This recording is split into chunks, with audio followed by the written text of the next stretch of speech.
تا حالا شده کاری انجام بدی که با حرفات جور در نیاد؟ مثلا به همه بگی سیگار بده اما خودت سیگار بکشی، یا به همه بگی که من آدم صرفه‌جوییم اما بعد بری یک گوشی گرون قیمت بخری. تو فکر خودت هم بگی که ارزششو داشت. این لحظه ها اتفاقی نیستن. مغز ما یه ترفندی داره که بهش میگن ناهماهنگی شناختی. امروز قراره بریم سراغ چند تا از معروف ترین نظریه ها و آزمایش ها که به ما نشون میدن مغز ما چطوری ما رو فریب میده تا راحت تر زندگی کنیم. اول بیایم این ناهماهنگی شناختی رو تعریف کنیم. وقتی باور و عملت با همدیگه همخوانی ندارن، دچار ناهماهنگی شناختی میشی که در این صورت مغز از ترفندهایی استفاده میکنه که این ناهماهنگی رو جبران کنه تا نذاره آرامشت به هم بریزه. حالا این ترفندا چی هست؟ توی یه آزمایش فستینگر و کارل اسمیت اومدن 2 تا گروه آدم رو آوردن توی یه اتاق و یه کار کاملا کسل کننده بهشون دادن. این شکلی که مثلا یک سری اشیا رو درون سینی باید قرار بدن و از درون سینی به بیرون انتقال بدن. همین این کار رو باید مثلا در 1 ساعت به صورت مداوم انجام بدن. بعد از اتمام کار بهشون میگن یه نفر بیرون منتظره که وارد این اتاق بشه و ما یه مسئولی داریم که همیشه به اون افرادی که میخوان وارد بشن میره توضیح میده که این کاری که قراره تو این اتاق انجام بده این خیلی جذابه و خیلی باحاله و اصلا هم کسل کننده نیست. به یه گروه از اینا $20 میدن، به یه گروهشون $1 میدن. و بعد از اینکه این کار انجام شد از 2 گروه میپرسن که چقدر این کار براتون جالب بود و چقدر کسل کننده بود. به اون افرادی که $20 دادن همه از دم میگن که این کار کاملا کسل کننده بود، چون واقعا هم کسل کننده بود.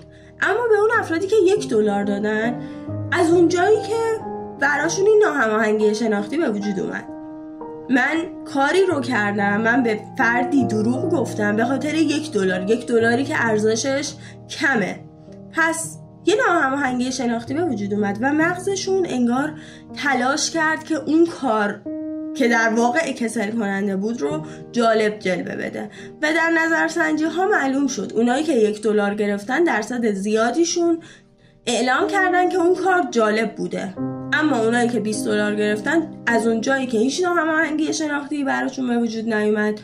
تصور کنید وقتی که به نفر بعدی دروغ گفتن تو ذهنشون این بود که خب من دارم $20 میگیرم، $20 پول زیادیه و میتونن باهاش یه کاری رو انجام بدن. این ناهماهنگی شناختی دیگه به وجود نیومد براشون. دروغ گفتن براشون ارزش داشته. نظریه بعدی که میخوام دربارش صحبت کنم نظریه سلف پرسپشن تئوریه. این نظریه چی میگه؟ حالا اسمشو میتونیم بگیم نظریه ادراک از خود. این نظریه میگه که ما گاهی نمیدونیم دقیقاً چه باوری داریم یا چی میخوایم. انگار به اون خودشناسی کاملا نرسیدیم و میان با توجه به رفتارهایی که توی زندگیمون داریم و اتفاقاتی که میفته نتیجه میگیریم که باورهامون چیه. مثلا من به موسیقی راک زیاد گوش میکنم، پس حتما عاشق راکم، در حالی که شاید اینطور نباشه. شاید من موسیقی های دیگر رو نشنیدم، چیزهای دیگر رو تجربه نکردم و الان چون دارم به این موسیقی فقط زیاد گوش میکنم این نتیجه رو میگیرم. آزمایش بعدی توسط شرمن و گورکین اتفاق افتاده. اسمش هست ناهماهنگی پیش تصمیمی. توی این آزمایش یه معمایی رو مطرح میکنن، این که یه پدر و پسری داشتن یه مسیری رو میرفتن، تصادف میکنن و پسر به بیمارستان میره. وقتی جراح بالای سر پسر میاد میگه این پسر منه. چطور ممکنه؟ ویدیو رو استاپ بزن، بهش فکر کن، بعد ادامه بده. توی این آزمایش اکثر افراد جواب اشتباه دادن. چرا؟ چون فکر میکردن کسی که جراحه حتما باید مرد باشه و یک جراح زن امکان پذیر نیست. بعد از این آزمایش ازشون سوال پرسیده شد درباره تبعیض جنسیتی، که آیا تبعیض جنسیتی وجود داره یا نه. و جالب اینجاست اونایی که اشتباه جواب داده بودن به معمای ما فکر میکردن که تبعیض جنسیتی خیلی زیاده یه جورایی انگار میخواستن ثابت کنن که من آدم متعصبی نیستم، در حالی که توی ناخودآگاهشون اینطور بود. توی آزمایش بعدی یک سوال مطرح شده، 4 تا کارت بهمون دادن و میگن اگر یک کارت روش حرف صدادار داشته باشه باید پشتش عدد زوج بیاد. به من بگو بین این 4 تا کارتی که اینجا میبینی کدوم رو برمیگردونی تا ببینی این جمله درسته یا غلطه؟ اول خوب فکر کن بعد جواب بده. این سوال رو به خیلی‌ها دادن و به یک الگویی پی بردن، اینکه آدم‌ها تلاش میکنن برای اینکه یک چیز رو ثابت کنن درسته، صرفاً اون چیزی که تاییدش میکنه رو بسنجن، نه اون چیزی که ممکنه نقضش کنه. تو هم بین کارتا همین کارو کردی، اون چیزی که تاییدش میکرد رو برگردوندی، نه اون چیزی که نقضش میکرد. به این میگن تعصب تاییدی.